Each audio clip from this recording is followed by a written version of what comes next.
자, 오늘 사랑의 창가 두 번째 시간입니다. 오늘은 제자들을 사랑하시는 예수님의 마음을 여러분들과 함께 나눌 텐데요. 오늘 우리가 함께 나눌 말씀의 제목은 닮지 말아야 할 믿음이라는 제목입니다. 한번 저를 따라하죠. 닮지 말아야 할 믿음. 그러니까 이제 반면 교사 삼으라는 거죠. 이 아폴로 11호를 타고 달에 착륙했던 버즈 올드린이라는 사람이 있었어요. 유명한 남성 잡지인 이 에스콰이어이라는 그 잡지가 있는데 그 잡지와 이제 단독 인터뷰를 하게 됐다고 합니다. 근데 이 기자가 이제 물어보는 거죠. 우주에도 갔다 오셨는데 이제 안 가본 곳이 없지 않습니까? 우리 사람들이요. 그럼 인간에게 있어서 마지막으로 남은 미개척지는 어디라고 생각하십니까? 이런 질문을 했다고 합니다. 그 기자의 질문에 이 버즈 올드린이 이렇게 얘기를 했대요. 아마도 인간의 마음이 아닐까요? 라고 대답을 했다고 합니다. 그러니까 우리가 굉장히 편리한 삶을 살아가고 있죠. 우주도 이제는 여행하는 그런 시대가 곧 올 거라고 이렇게 예측하고 있지 않습니까? 집에서 우리가 할 수 있는 거 다, 음식도 시켜 먹고 은행 업무도 보고 모든 걸 할 수 있어요. 심지어 대출도 받을 수 있습니다. 우리가 원하는 설교, 원하는 프로그램 클릭 한 번이면 다 찾아서 볼 수가 있습니다. 돈만 내면 되죠. 그렇죠? 빅데이터에 접근해가지고 모든 걸 할 수 있죠. 의료기술도 정말 발달해서 장비로 여러분들의 뭐라고 그러죠? 신경 하나하나까지도 다 이렇게 이어 붙일 수 있는 것이 요즘의 의학 기술이죠. 자, 그런데 아무리 좋은 기술로도 알아낼 수 없는 게 바로 뭐냐면 우리 사람의 마음이라는 거예요. 누가 좀 개발해서 돈 좀 많이 벌어서 선교비 좀 냈으면 좋겠습니다. 그러니까 내 자신도 알 수 없는 것이 바로 내 마음이라는 거죠.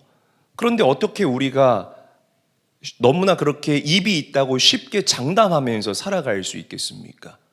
장담하면 안 된다는 거죠. 자, 그래서 성경이 얘기를 합니다. 마태복음 5장 34절에서 35절 말씀 한 목소리로 읽어보죠. 함께 읽어보겠습니다. 시작.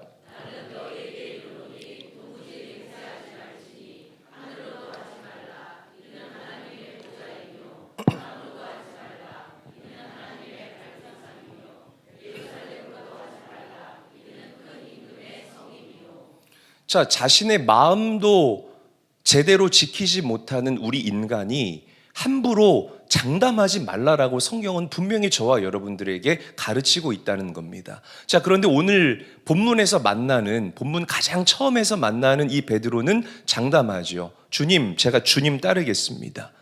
제가 죽을지라도 주님을 따르겠습니다라고 이 베드로가 장담합니다. 그런데 사실 이 베드로의 장담은 제가 목회하면서 보니까 굉장히 많은 사람들이 자주 하는 거짓말 중에 하나예요.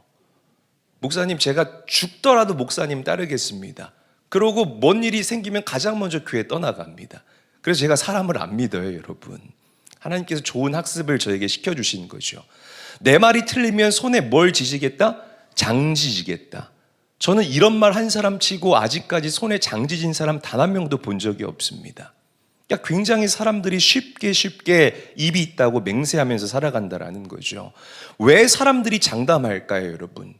진짜라고, 이거 좀 제발 믿어달라고 자신의 마음을 어필을 하기 위해서 사람들이 장담하는 걸까요? 그렇지 않아요. 내가 할 수 없는 일을 해야 된다라는 그 두려움, 그것을 감추기 위해서 큰 소리치고 장담하는 겁니다.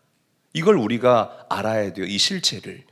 그래서 우리가 좀 지혜로워야 할 필요가 있습니다. 우리가 할 수 있는 일에는 용기 있게 yes라고 대답할 수 있어야 되고요. 또 내가 할 수 없는 일에는 담대하게 no라고 말할 수 있는 그런 성도가 되어야 합니다. 자, 그런데 인간적인 생각에서 나오는 그 no를 여러분들이 거절을요, 여러분들이 주의해야 된다라는 거죠.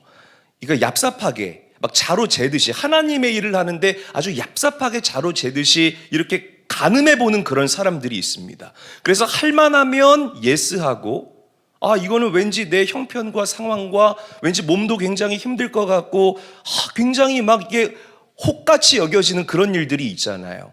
그래서 좀 부담이 되면 노하는 그런 인생에는요, 절대로 하나님의 일을 하심이 경험될 수가 없어요. 할렐루야. 그래서 이런 것들을 우리가 지혜롭게 분별하기 위해서 날마다 깨어 기도해야 할 줄로 믿으시기를 바랍니다. 왜? 기도하는 사람만이 하나님의 선하시고 온전하시고 기뻐하시는 뜻이 무엇인지를 날마다 헤아릴 수 있기 때문이라는 것이에요. 자, 그런데 이렇게 장담하는 베드로에게 예수님께서 이렇게 말씀하십니다. 내가 가는 곳에 지금은 네가 올 수 없지만 나중에는 올 수 있다라고 얘기를 하셔요. 다시 한번 말씀드릴게요.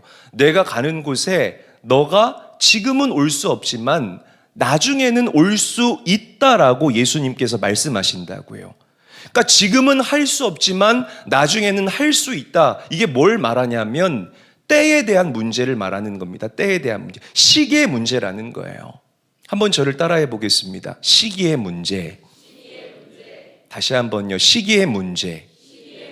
그러니까 내가 이 일을 할 수 있는 능력이 있다고 해서 이 일을 지금 당장 성취할 수 있는 게 아닙니다.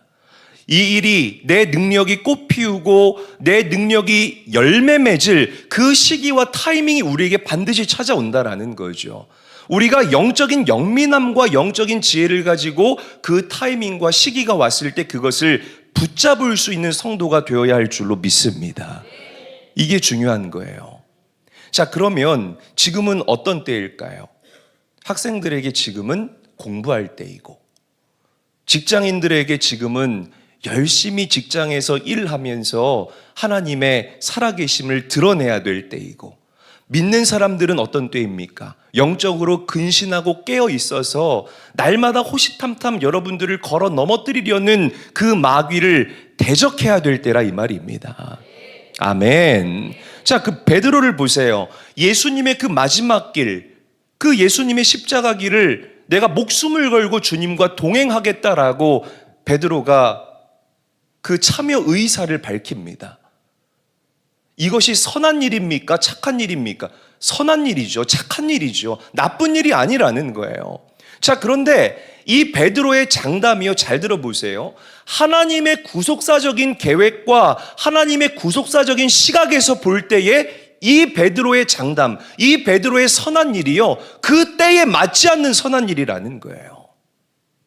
베드로는 좋은 마음으로 주님의 그 마지막과 함께 하겠다라고 얘기를 하는데 그걸 베드로가 가로막으면 안 된다라는 것입니다.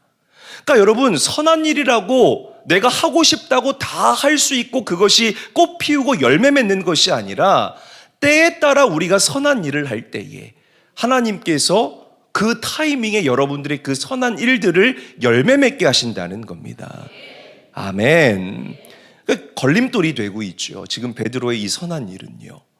베드로가 지금 이게 첫 번째가 아니에요. 일전에 그 가이사랴 빌립보에서도 예수님의 십자가 길을 막지요, 베드로가.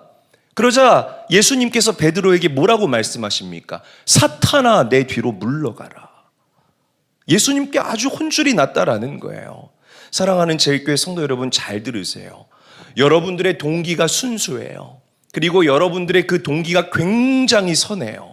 주의 종을 선대하고 선교사님들을 돕고 또 가난하고 약한 사람들을 구제하는 그런 마음이 막 솟구쳐 올라요.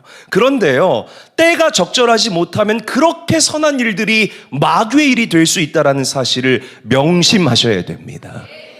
아멘. 반드시 그래요, 반드시. 왜냐하면 마귀는 때를 틈타기 때문이라는 것이에요. 한번 저를 따라합니다. 마귀는 때를 틈타기 때문이다. 저는 우리 제일교회 성도님들이 때를 따라 선한 일을 도모하시고 때를 따라 심으시고 때를 따라 거두실 수 있는 그런 은혜가 충만하게 있기를 주님의 이름으로 간절히 축원합니다. 그런 때를 아는 지혜가 우리에게 필요하다는 거예요. 내가 이 일을 할 수 있는 능력이 있다는 것보다 중요한 것, 이 일이 하나님 보시기에 선한 일인가? 그리고 이 일이 하나님 보시기에 선한 일인가 보다 중요한 것이 무엇이냐면 내가 하나님이 원하시는 때에 이 선한 일을 하고 있는가? 내가 하나님이 원하시는 때에 이 선한 일을 하고 있는가? 이게 가장 중요하다는 것이에요. 명심하시고 가슴에 새기시고 각인할 수 있게 되시기를 주의 이름으로 간절히 축원합니다. 나중에 선교해야지. 선한 마음과 동기는 있잖아요. 나중에 헌신해야지. 조금 더 준비되고 조금 더 파이가 커지면 그때 해야지. 천만의 말씀입니다. 여러분, 여기에 나중에 준비되면 이라는 이 전제에는요, 뭐가 들어가 있냐면 자기가 들어가 있는 거예요. 자기가. 뭘 준비할 때까지 기다립니까? 언제 영적인 일을 내가 준비된 다음에 했습니까? 그게 아니라는 거예요. 하나님께서 이 부르심과 이 소명이 하나님에게서 온 것이 맞다면 지금 부족해도 행할 수 있게 되기를 주의 이름으로 간절히 축원합니다. 영적인 일은요, 하나님의 일하심을 보는 거예요. 내가 준비될 때까지, 내가 여물 때까지, 내가 익을 때까지 기다리는 게 아니에요. 나를 밀가루같이 반죽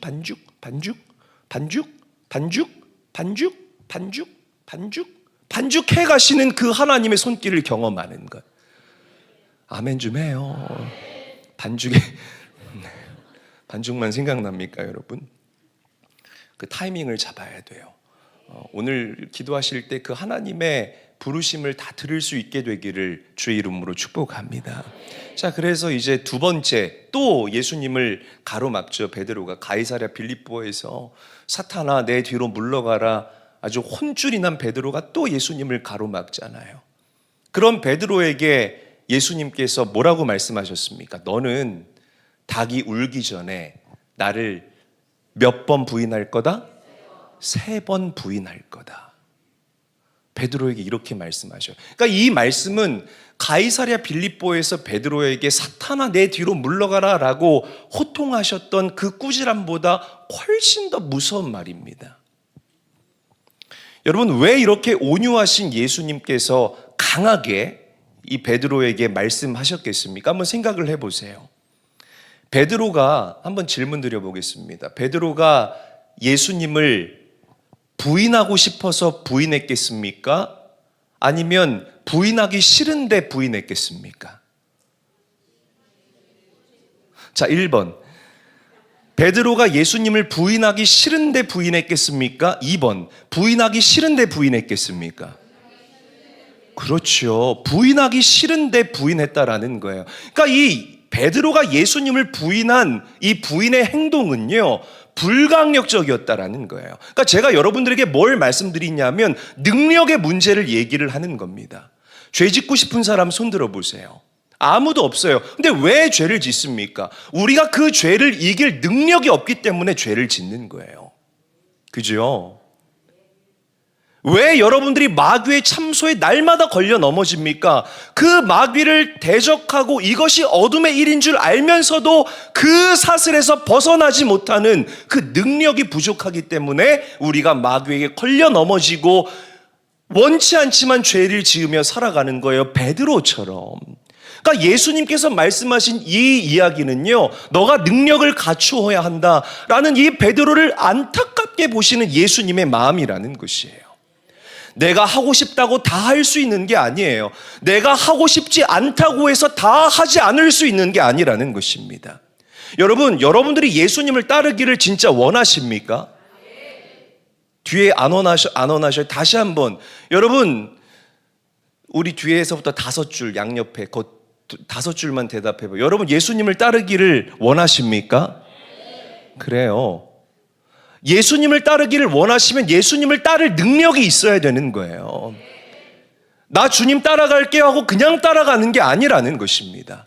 명심하셔야 돼요. 십자가의 길을 가기 위해서도 이 십자가의 길을 갈 수 있는 능력이 여러분들에게 있어야 된다는 것입니다. 그렇지 않으면은요, 도망자가 되고 부인자가 되고 배신자가 될 수밖에 없는 거예요. 언제? 결정적인 순간에. 언제? 열매를 맺기 바로 직전에 여러분들은 넘어지고 미끄러지고 만다는 겁니다.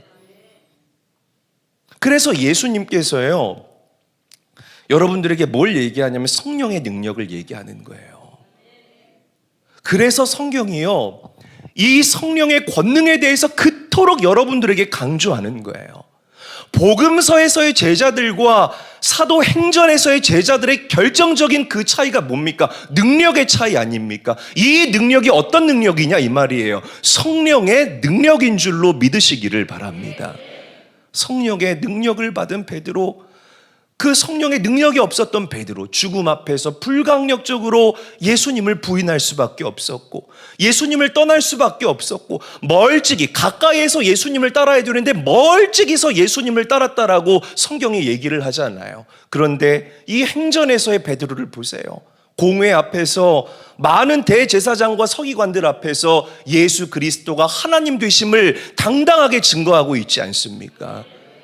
예수님께서 그래서 제자들에게 말씀하신 거예요. 오직 성령이 너희에게 임하시면 너희가 뭘 받고? 권능을 받고. 할렐루야. 사랑하는 제일교회 성도 여러분, 오늘 이 밤 여러분들에게 다시 한번 위에서부터 부어주시는 그 성령의 능력이 강력하게 임할 수 있게 되기를 주의 이름으로 간절히 축원합니다. 장담하는 믿음, 그 두려움을 포장하기 위해서 장담하는 믿음, 입만 동동 뜬 그런 믿음이 되는 것이 아니라 때를 알고 때를 따라 심고 때를 따라 거두어들이는 믿음. 어떻게 그것을 분별해요? 성령의 능력으로. 그런 성도님들이 될 수 있기를 주님의 이름으로 간절히 축원합니다. 우리 옆사람 인사하죠. 때를 아는 지혜가 중요합니다. 인사하겠습니다. 이번엔 앞뒤 사람과 인사합니다. 성령 충만합시다. 인사하겠습니다. 여러분, 단테 신곡이라는 책 보신 분 계십니까? 없어요? 네, 한번 보시면 좀 좋은 책입니다. 좀 이렇게 무거울 수 있고 또 이게 또 너무 이렇게 복음적인 분들은 야 이게 뭐야 이렇게 생각할 수 있는데 그냥 기분 전환으로 한번 꼭 좀 읽어보세요. 눈빛 보니까 아무도 안 읽겠네요. 네. 자, 단테의 신곡 잠깐 얘기를 드리면 이 단테가, 주인공 단테가 이 안내자의 인도를 따라서 천국도 보고 지옥도 보거든요. 전 이걸 대학교 1학년 때 읽었는데, 자, 천국도 보고 지옥을 봤는데 천국도 아니고 지옥도 아닌 곳에 사람들이 막 몰려 있는 거예요. 근데 그 사람들의 표정이 굉장히 초조하고 막 불안한 표정으로 어느 한 곳에 막 몰려 있는 겁니다. 그리고 이 단테가 이렇게 보고 있는데 안내자가 뭐라고 얘기하냐면 저 사람들은 지옥에 갈 만큼 성인도 아니고 죄송해요. 천국에 갈 만큼 성인도 아니고 지옥에 갈 만큼의 악인도 아닙니다. 그러니까 저 사람들에게 주목하지 마세요. 하나님에게도 버림받고 또 마귀도 인정하지 않는 그런 사람들입니다. 가치 없습니다. 그러면서 그 자리를 떠났다는 거죠. 여러분, 이게 소설인데 저는 이 부분만 여러분들에게 소개를 하지만 저는 그때 당시에 이 소설을 읽으면서 어떤 마음이 들었냐면 내 스탠스를 확실하게 하는 게 중요하구나. 그러니까 조금 더 쉽게 말하면 미지근하게 살아서는 안 되겠구나 라는 교훈을 저는 얻었어요. 여러분들은 어떠십니까? 맘대로 하시고요. 네. 마귀도 미지근한 사람 싫어합니다. 이게 뭐야? 마귀도 정말 미지근한 사람 싫어해요. 여러분들이 구별된 것 굉장히 좋아하잖아요. 그래서 이 구별된 걸 우리가 명품이라고 하는데, 정말 구별된 인생을 우리가 살아가려면 하나님 사이드, 예수님 사이드에 서는 그런 여러분들의 결단이 필요한 줄로 믿으시기를 바랍니다. 이것도 아니고 저것도 아닌 이런 어중간한 그 경계선에 걸쳐 있는 그런 삶은요, 천국에 합당한 삶이 아니라는 거죠. 반드시 기억해야 됩니다. 자, 베드로의 믿음이 장담하는 믿음이었잖아. 이제 도마를 우리가 만나볼 텐데 그 다음에 만나잖아요, 도마를. 이 도마의 믿음은 의심하는 믿음이에요. 여러분들 잘 아는 것처럼. 자, 그래서 도마가 의심하면서 예수님께 물어봅니다. 말씀 읽어보죠. 14장 5절 말씀 한 목소리로 읽어보겠습니다. 시작.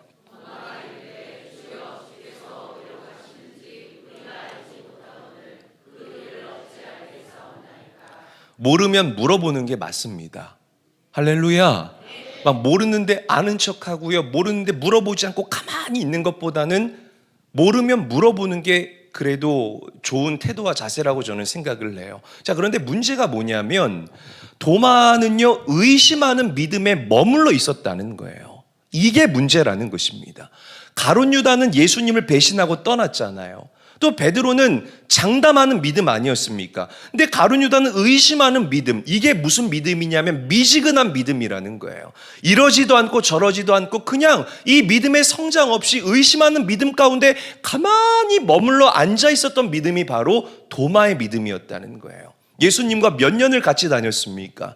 3년을 다녔는데도 영적인 성숙함과 영적인 성장이 도마에게는 요만큼도 없었다는 거죠. 여러분 잘 들으십시오. 우리 주님께서는요, 여러분들의 믿음의 크고 작음을 가지고 여러분들을 칭찬하거나 책망하지 않으세요. 아멘. 야, 찬휘야, 너는 믿음이 참 작구나. 너 어떻게 할래? 나중에 선교사 한다는 녀석이. 너 그래가지고 안 돼. 야, 선혜야, 나 쳐다볼 거 없어. 너도 믿음이 참 작구나. 너 어떡하려고 그래? 목사한테 시집 가면서. 죄송해요. 이게 실제로 있는 게 아니에요. 그냥 제가 하는 얘기예요. 야, 미경아, 너는 그래도 믿음이 크구나. 너는 쟤들보다 낫다. 이게 아니라는 거예요. 여러분, 여러분들의 믿음이 크고 작고를 가지고 예수님은 여러분들을 칭찬하거나 또 여러분들을 책망하지 않고 믿음이 없느냐 있느냐를 가지고 여러분들을 판단하십니다. 아무리 겨자씨만한 요만큼만한 믿음이라도 나에게 있으면 우리가 믿는 하나님은요, 그 믿음을 보시고 이 산을 들어 저리로 옮기시는 하나님이라는 사실을 믿으시기를 바랍니다. 문제는 요만한 믿음도 없는 사람들이 너무 많다는 거예요. 작은 믿음이라도 소중하다. 할렐루야. 저를 한번 따라합니다. 작은 믿음이라도 소중하다. 그런데 도마의 믿음은 의심하는 믿음. 이 믿음이 없는 것과 똑같은 거죠. 요한계시록에 보면 이 라오디게아 교회가 나오지 않습니까? 잘 아시죠? 하나님께서 이 라오디게아 교회의 이 미지근한 믿음을 책망하시죠. 너가 뜨겁지도 않고 차지도 않다. 그러면서 뭐라고 얘기를 합니까? 뜨겁던지 차던지 해라. 그렇지 않으면 내 입에서 너를 토해버리겠다. 할렐루야. 스탠스를 명확하게 하라라는 겁니다. 여러분들의 포지션, 위치를 명확하게 하라라는 거예요. 자, 믿을 수 없다는 이 도마의 질문에 대한 예수님의 대답이 뭐예요? 내가 곧 길이요 진리요 생명이니 나로 말미암지 않고는 아버지께로 올 자가 없느니라. 마치 우리 주님께서 이렇게 말씀하시는 것 같아요. 길 없이 갈 수 없고 진리 없이 알 수 없고 생명 없이 우리가 살 수 없다. 예수는 너희가 반드시 따라야 할 그 길이고 너희가 반드시 믿어야 할 진리고 너희가 반드시 소망해야 할 생명이다. 아멘. 여러분, 내 믿음이 없었을 때 우리는 이성적으로 계속해서 이 믿음의 세계와 영적인 세계를 의심했을 수 있어요. 그러나 이제는 그 자리에서 탈출할 수 있기를 주의 이름으로 간절히 축원합니다. 결혼한 남자가 맨날 와이프를 보면서, 저희가 이제 10년 넘었는데 제가 맨날 제 아내를 보면서 이 여자가 내 와이프가 맞나? 왜 내 옆에서 자지? 이렇게 의심하면요, 이게 결혼 생활이 되겠습니까? 그렇지 않다라는 거죠. 여러분들이 매주 예배당에 나와서 주님 만나잖아요. 그리고 매일의 삶 가운데서 나를 성전 삼고 살아계시는 성령 하나님과 교제하지 않습니까? 이제는 의심의 자리를 떨쳐버리시고 예수님을 꽉 붙잡는 그런 믿음의 사람이 될 수 있기를 주의 이름으로 간절히 축원합니다. 영생의 길을 걸어가는 사람들. 아멘. 자, 우리 요한복음 14장 8절에서부터 10절까지의 말씀 함께 읽어보겠습니다. 한 목소리로 읽습니다. 시작.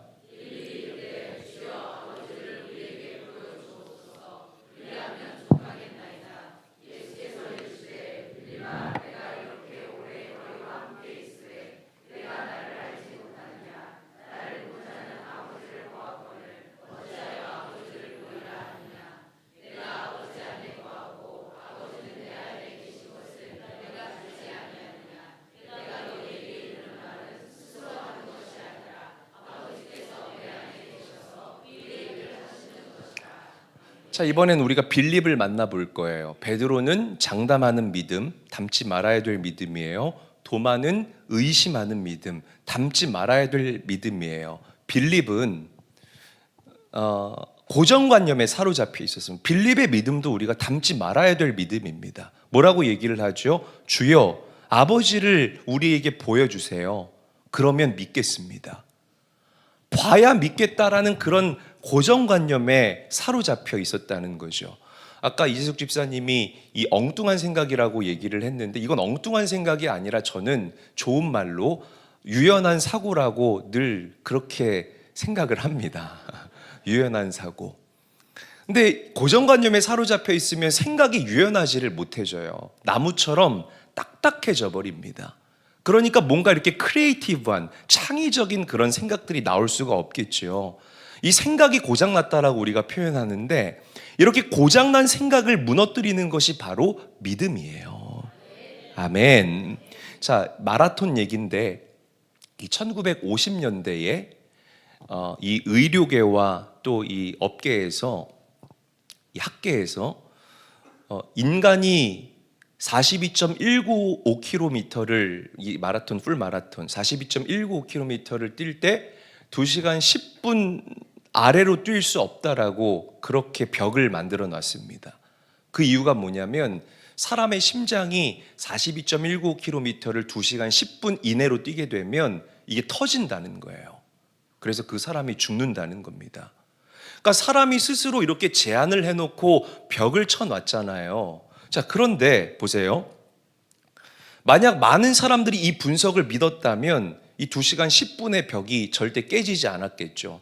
근데 지금 이 마라톤 가장 최고 기록이 얼마인 줄 아십니까? 2시간 1분대입니다. 그러니까 계속 2시간 10분의 벽이 깨지는 거예요. 2시간 9분, 2시간 9분, 2시간 9분, 2시간 8분, 2시간 8분, 2시간 7분, 6분, 5분, 4분, 1분. 어떻게 깼을까요, 여러분?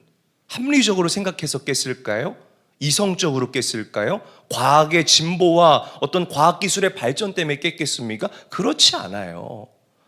인간이 쳐놓은 벽을 내가 깰 수 있다는 믿음을 가지고 이 벽들을 깨부수고 선들을 뛰어넘을 수 있었다는 거예요.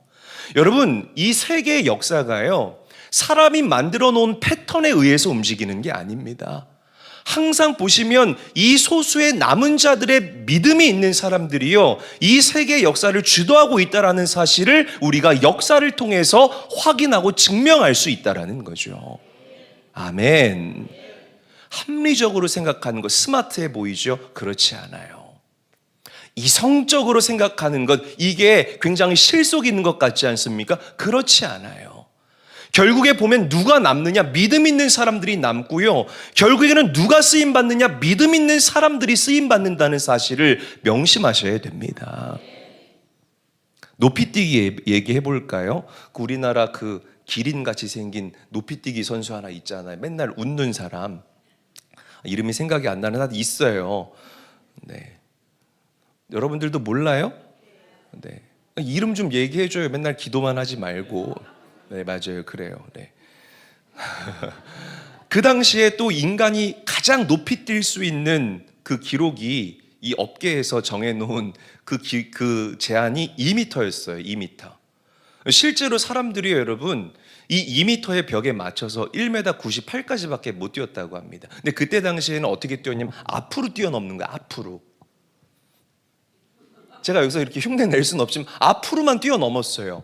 그런데 어떤 이 덕 포스벨이라는 사람이 이렇게 수영할 때 다이빙 하는 사람들이 있잖아요. 그 다이빙 하는 사람들을 보고서 이 고정관념이 깨진 거예요. 뭐가 깨졌다고요? 그렇죠. 고정관념이 깨졌다고요. 그래, 왜 꼭 앞으로만 넘어야 돼? 뒤로 넘으면 되지? 그래서 이 포스베리는 뒤로 넘기 시작했어요. 근데 뒤로 넘는데 금방 2m가 깨진 거예요. 그리고 그 다음에 멕시코 올림픽에 나가서 이 포스베리가 금메달을 땄다고 합니다. 그러니까 다시 말씀드리지만 이 세상은요, 과학에 의해서 움직이지 않아요. 1 더하기 1은 2죠. 왜 2인지 증명해야 되잖아요. 우리가 다 증명하고 우리가 다 입증하고 우리가 다 이렇게 다 적어놓은 그 연구 결과를 가지고만 이 세상이 움직이는 게 아니라고요. 우리 눈에 보이지 않는 영적인 세계가 있다라는 사실을 여러분 기억하셔야 됩니다. 우리가 눈에 보고 우리가 경험하고 우리가 느끼는 이 모든 것들은 영적인 세계의 그림자에 불과해요. 아멘.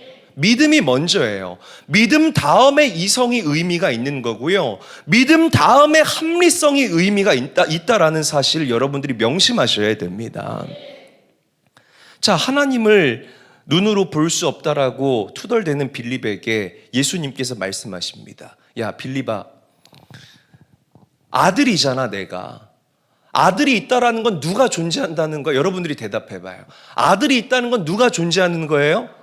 아버지가 존재한다는 것 아니니 그걸 어떻게 꼭 너는 봐야만 믿니?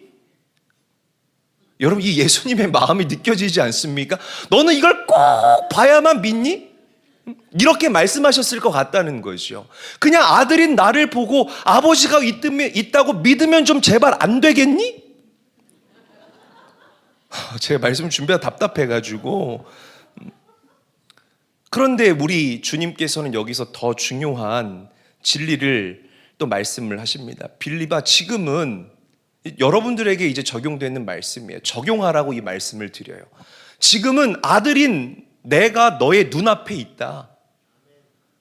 이건 뭐예요? 눈에 보이는 증거가 네 앞에 있다라는 거예요. 예수가 너의 눈앞에 살아있다. 그러나 잠시 후면 아들인 나도 사라질 것이다. 이게 뭐예요? 증거가 사라질 거라는 거죠.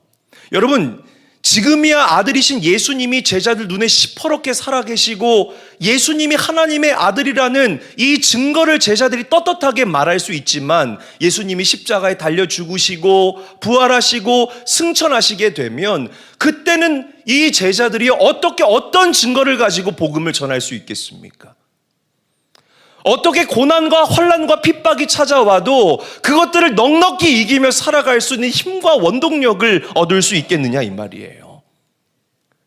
눈에 보이는 증거가 사라지는데. 그러니까 이걸 여러분 예수님께서 말씀하시고 계신다는 것입니다. 그래서 우리가 기도해야 되는 거예요. 아멘. 늘 하나님의 임재 속에 머물러야 돼. 왜 기도해야 되는 줄 아십니까? 기도는요, 하나님과 나와의 대화예요. 대화는요, 서로의 존재를 확인하고 대화해요. 선혜야, 코드 좀 한 코드 올려줘, 내려줘. 너 왜 그 내 키 올려서 쳤어? 이게 대화가요, 서로의 존재를 확인하면서 하는 거라고요. 기도가요, 하나님과 나와의 대화라면 우리는 기도를 하면서 늘 뭘 확신해요? 하나님의 존재를 확신할 수 있는 거예요. 아멘. 그러니까 여러분, 이 하나님을 향한 강력한 확신이요, 여러분들이 이 세상에서 능력 있게 살아갈 수 있는 일체의 비결이라는 사실을 믿으시기를 바랍니다. 나를 도우시는 하나님, 나와 함께 계시고 나를 위해 일하시고 살아계신 하나님을 우리가 확신할 때에 우리는 흔들리지 않는 그 담대한 신앙생활을 할 수 있게 될 줄로 믿으시기를 바랍니다. 예수님이 이렇게 사셨고 저와 여러분들에게 이렇게 사시라고 오늘 말씀하고 계신다는 거예요. 닮지 말아야 할 이 세 명의 믿음을 우리가 봤어요. 정말 조금 애석하게도 이 세 유형에 속하는 성도님들이 계신다면 낙심하지 마시고 믿음을 가지고 주님께로 한 걸음 더 나아갈 수 있게 되시는 그런 은혜가 여러분들에게 있기를 주님의 이름으로 간절히 축원합니다. 자, 하나만 더 얘기하죠. 우리 요한복음 한번 읽어볼게요. 14장 12절에서 14절 말씀 한 목소리로 읽어봅니다. 시작.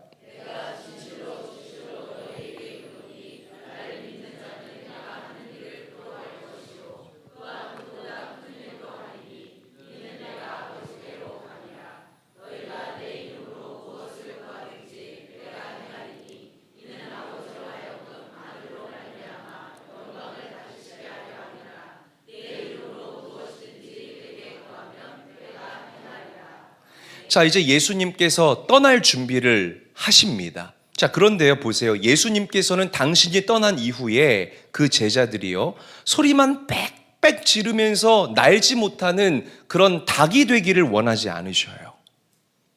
하늘을 멋지게 나는 그 맹금류, 독수리,